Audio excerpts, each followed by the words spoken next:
GMTV, Billy Kamalo Banaibele.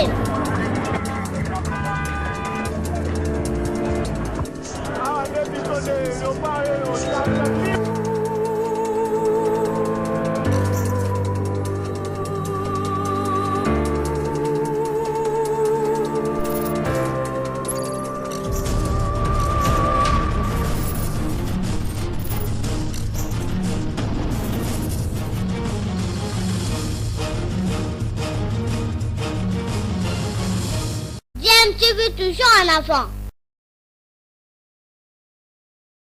Vous êtes GMTV, bonjour ou bonsoir, cela dépend à l'heure à laquelle vous nous suivez. Tout plaisir est pour nous de vous retrouver, de savoir vous êtes nombreux en train de suivre votre chaîne YouTube DMTV.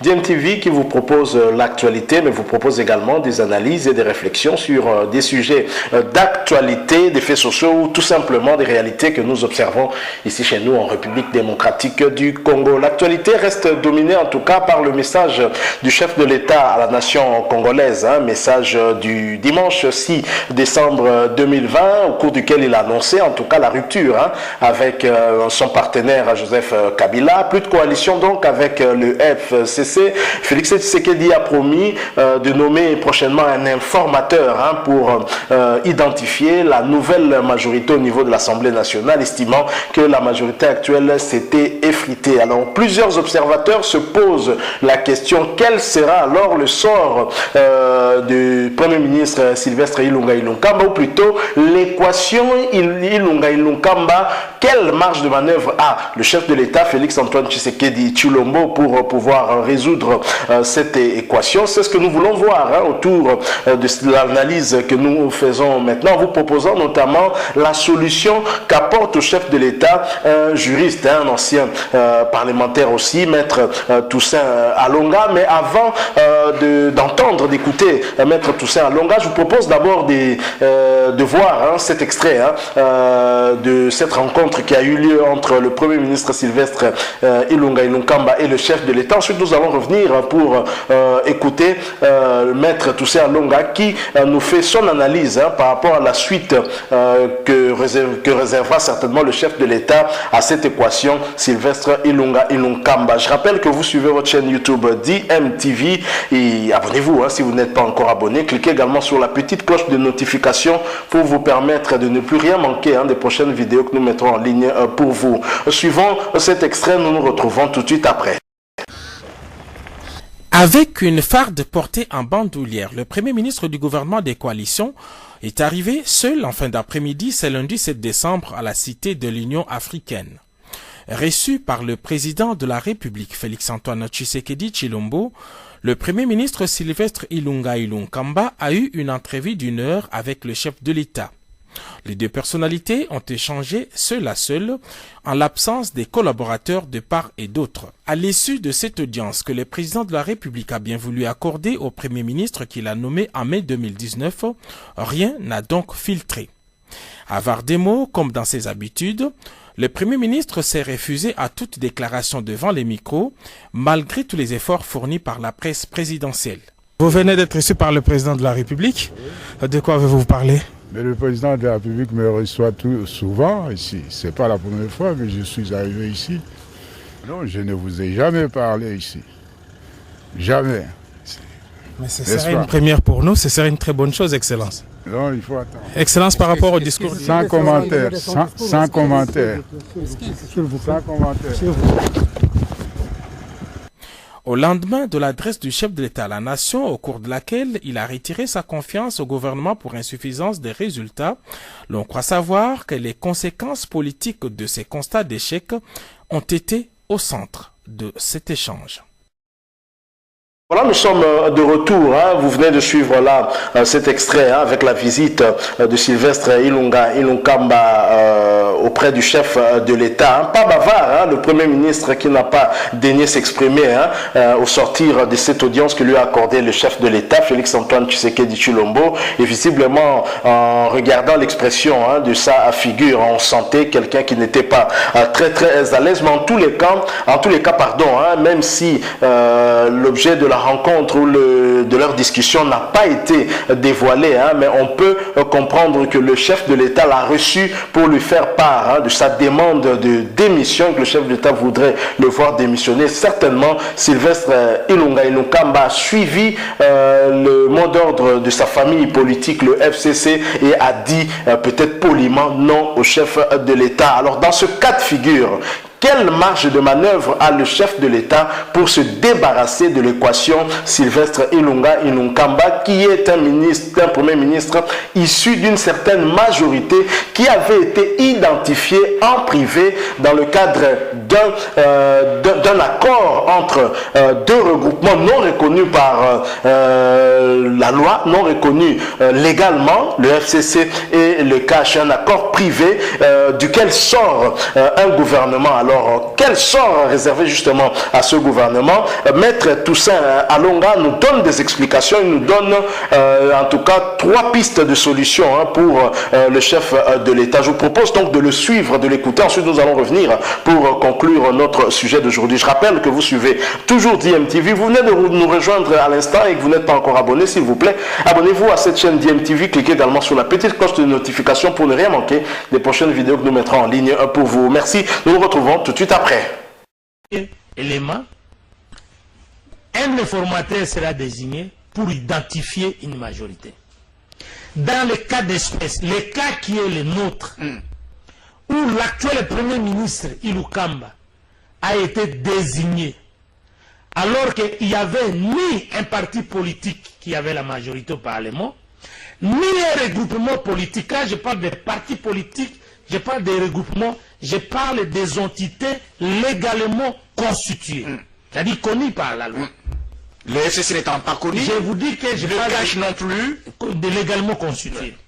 Et vous l'avez d'ailleurs, vous me facilitez d'ailleurs la tâche, vous êtes arrivé à une conclusion active que les deux entités qui demeurent des entités privées ne sont pas légalement constituées. Mais qui, en réalité, celui qui devrait constater le groupe majoritaire, c'est l'informateur. Parce que celui-là est titré par la Constitution, au regard de l'article 78, à constater constitutionnellement que tel groupe, telle entité constitue un groupe majoritaire. À ce titre, le Premier ministre doit venir de ce groupe-là. Ce qui n'a pas été le cas. L'application de l'article 78, qui est une disposition d'ordre public et même impérative, on a fraudé sur la linéa D.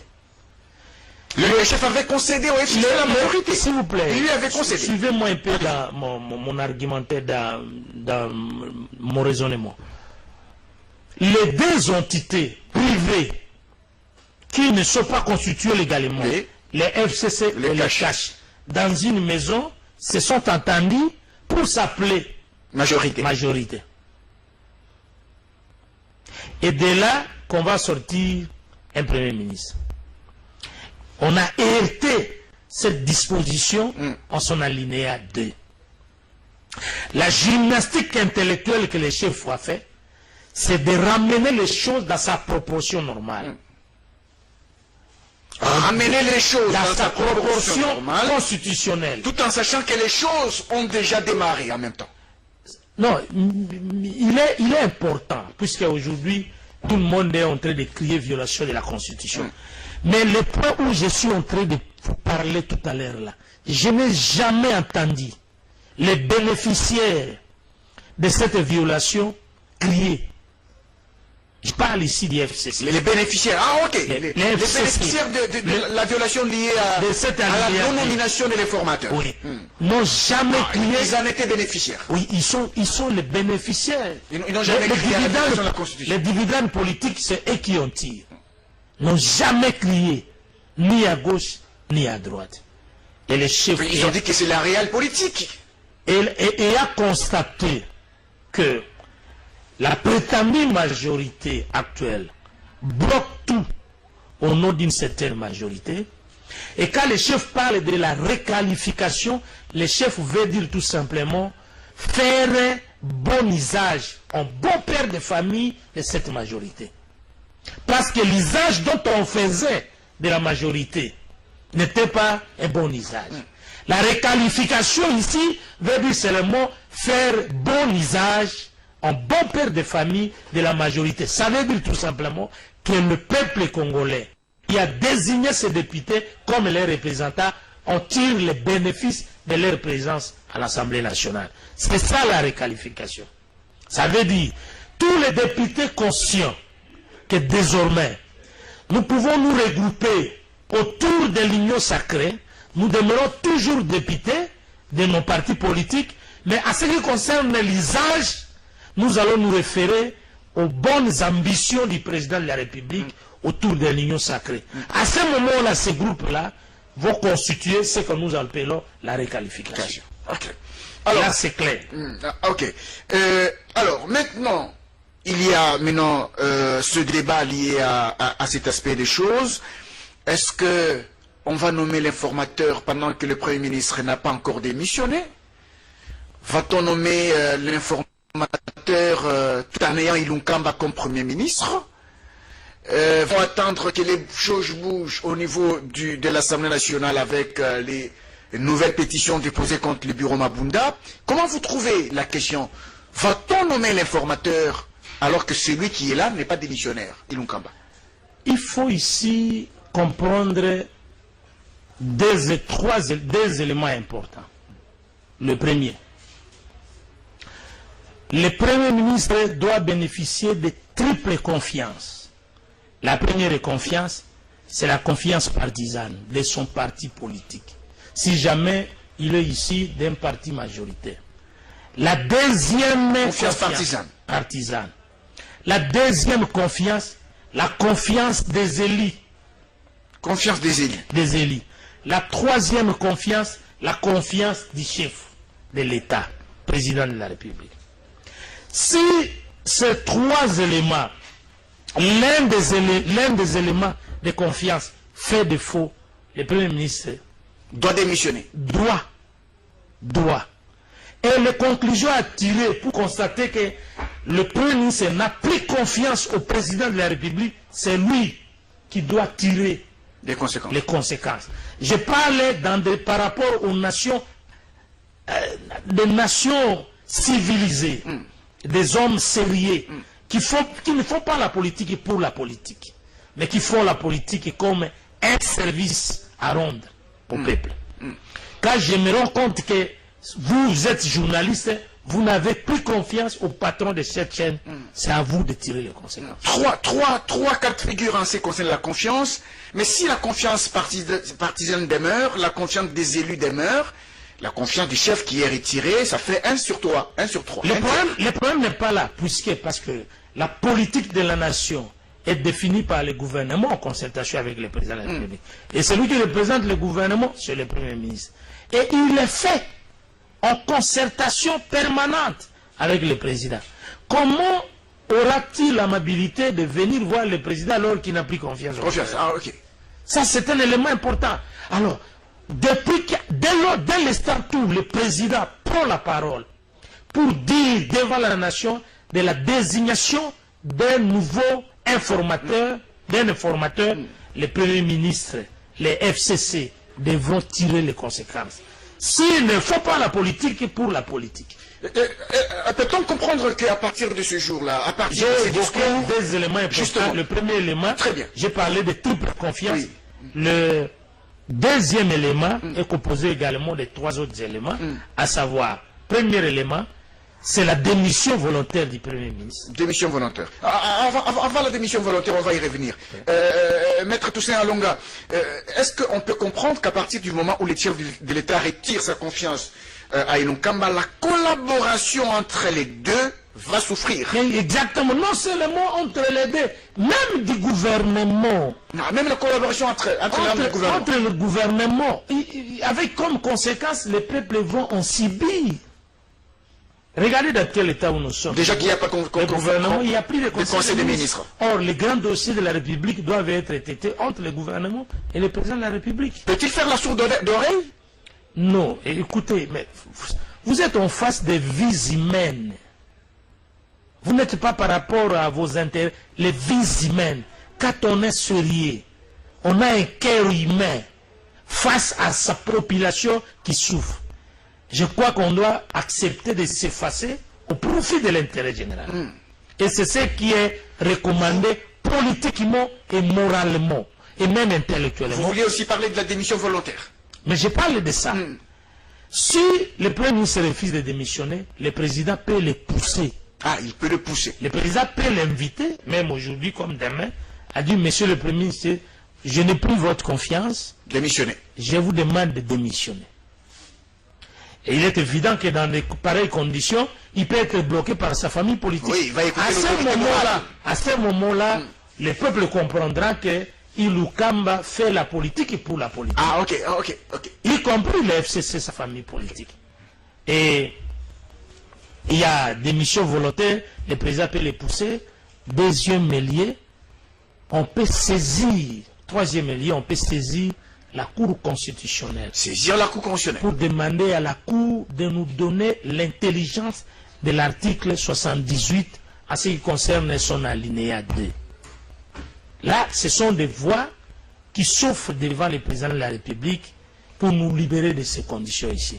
Puisque le FCC attend voir le président glisser pour crier que non, on a violé la Constitution. Mais je crois que... On l'attend au tournant, justement. Oui, je crois que les éléments d'ordre politique que je viens de mettre à votre disposition, le président peut s'en servir. Le dernier élément, c'est que le président peut retirer son ordonnance. Ah, il peut retirer l'ordonnance? Oui, parce que ça existe. Ça existe. Nous sommes en 1992. Le maréchal Mobutu nomma le président, le leader Maximo Etienne Tshisekedi Lumumba de mémoire comme premier ministre. Lorsqu'il y a eu des bruits, le président Mobutu avait retiré son ordonnance. Ce cas-là constitue un précédent pour nous. Et on retira, ça fait jurisprudence. Et on retira, on ne violerait pas la Constitution. Et donc, dans ces conditions-là, dans ces trois cas de figure, le président peut agir dans un sens comme dans un autre. Mais je crois que, au regard de la facture intellectuelle de l'actuel Premier ministre, à la fois comme père de famille, eu égard à son âge et à sa valeur intellectuelle comme professeur d'université, il doit éviter de s'exposer au ridicule et même d'attirer la colère de la nation. Je crois qu'il doit tirer les conséquences. Voilà, nous sommes de retour, une fois de plus, vous venez de suivre là attentivement, j'ose croire, Maître Toussaint Alonga qui nous a éclairé, en tout cas sur les pistes de solutions que peut avoir le chef de l'État pour se débarrasser de cette équation Sylvestre Ilunkamba, Premier ministre. Et bien évidemment, de ces trois pistes, Toussaint Alonga privilégie la voie de la sagesse qui serait une démission volontaire du Premier ministre, mais visiblement, au sortir de son audience, avec le chef de l'État, ce dernier n'a pas donné l'impression qu'il avait apporté ou qu'il a mis sur la table du chef de l'État sa démission. Donc on peut déjà écarter cette voie dont seule la volonté du Premier ministre prime dans ce cas. Donc Toussaint Alonga, vous l'avez suivi, il parle de démission volontaire, bien sûr, soit à l'initiative de lui-même, le Premier ministre, ou à l'initiative du chef de l'État lui demandant de démissionner parce que lui ont retiré sa confiance. En dehors de cela, Maître Toussaint Alonga nous dit qu'il y a la possibilité de saisir la Cour constitutionnelle, la haute cour, pour que celle-ci nous donne en tout cas l'intelligence de l'article 78 de la Constitution. Alors cet article 78, article dont plusieurs juristes font allusion, que dit exactement cet article de la Constitution 78? Nous allons alors tenter de lire cet article pour essayer un peu de comprendre quel pourrait être justement l'éclairage que pourrait faire la Cour constitutionnelle au cas où elle était saisie. Alors l'article 78 de la Constitution de la République démocratique du Congo dit exactement ceci: le président de la République nomme le Premier ministre au sein de la majorité parlementaire après consultation de celle-ci. Il met fin à ses fonctions sur présentation par celui-ci de la démission du gouvernement. Si une majorité n'existe pas, le président de la République confie une mission d'information à une personnalité en vue d'identifier une coalition. La mission d'information est de 30 jours renouvelable une seule fois. Le président de la République nomme les autres membres du gouvernement et met fin à leurs fonctions sur proposition du Premier ministre. Donc voilà ce que dit cet article 78. En fait, je pense que dans le cas d'espèce, Maître Toussaint Alonga nous renvoie à la genèse justement de ce gouvernement qui a été mis en place sur base d'un accord privé entre deux regroupements qui ne sont pas, en fait, on va dire légaux, parce que ces regroupements ne sont pas reconnus légalement par la loi. Il s'agit du FCC et du CACH. Et d'ailleurs, ni le FCC ni le CACH n'ont obtenu la majorité au niveau du Parlement, parce qu'au terme des élections législatives, la CENI n'a pas proclamé le FCC comme étant majoritaire au Parlement, et ceci nous fait tomber, en tout cas dans le deuxième paragraphe de cet article 78 de la Constitution, qui dit exactement: telle majorité n'existe pas, le président de la République confie une mission d'information à une personnalité en vue d'identifier une coalition. Ce qui n'a pas été fait, et donc visiblement il y a eu violation de la Constitution. Violation de la Constitution dans le chef de l'État, mais également de son partenaire Joseph Kabila au travers ces regroupements politiques, en tout cas qui constituent le FCC. Parce qu'en ce moment-là, et d'ailleurs Maître Toussaint Alonga l'a dit, puisque la violation de la Constitution leur était favorable, ces derniers n'avaient pas fustigé cela. Mais aujourd'hui, le chef de l'État veut peut-être retourner au début, à la genèse de ce gouvernement, ainsi en contactant la Cour constitutionnelle. Si la Cour constitutionnelle donne raison au chef de l'État, ça signifie que peut-être que ce gouvernement perdrait sa légitimité, on peut dire. Mais en tous les cas, la troisième voie que nous a donné Maître Toussaint Alonga, ce serait que le chef de l'État puisse retirer purement et simplement son ordonnance nommant Sylvestre Ilunga Ilunkamba. Et pour cela, il a fait en tout cas mention d'une jurisprudence qui date de 1992 à l'issue de la conférence nationale souveraine. Étienne Tshisekedi Wamulumba, d'heureuse mémoire, le papa de l'actuel chef de l'État Félix Antoine Tshisekedi, avait été désigné par la conférence nationale souveraine comme Premier ministre.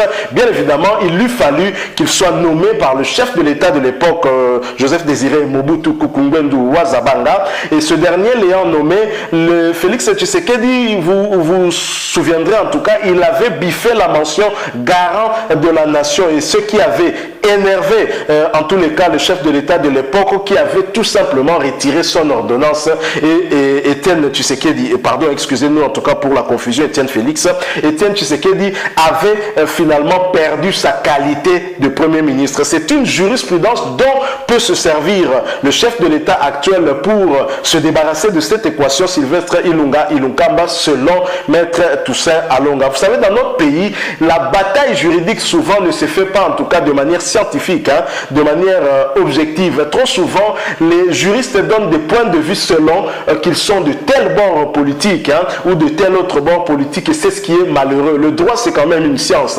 Je pense que même si ce n'est pas une science exacte, on doit pouvoir se mettre d'accord quand même sur les termes des articles contenus dans la Constitution, au lieu de nous faire perdre. Et parfois, c'est même plus grave, parce qu'on a même des constitutionnalistes qui s'embrouillent et qui ont des points de vue divergents sur un article. Je vous assure que c'est très très inquiétant. Donc, du point de vue de Maître Toussaint Alonga, le chef de l'État a quand même la possibilité de se débarrasser de cette équation Sylvestre Ilunga Ilunkamba, même si ce dernier ne démissionnait pas volontairement. Les Britanniques disent wait and see, nous attendons voir. Merci à vous qui nous avez suivis. Nous espérons que l'intervention de Maître Toussaint Alonga vous aura en tout cas apporté un éclairage sur cette question brûlante de l'actualité de l'heure. Si vous avez aimé, laissez-nous un like, mais vous pouvez, vous le savez, aussi émettre votre point de vue ou votre opinion. Nous serons en tout cas très heureux d'échanger avec vous dans la mesure du possible. Merci à vous qui nous avez suivis. Nous espérons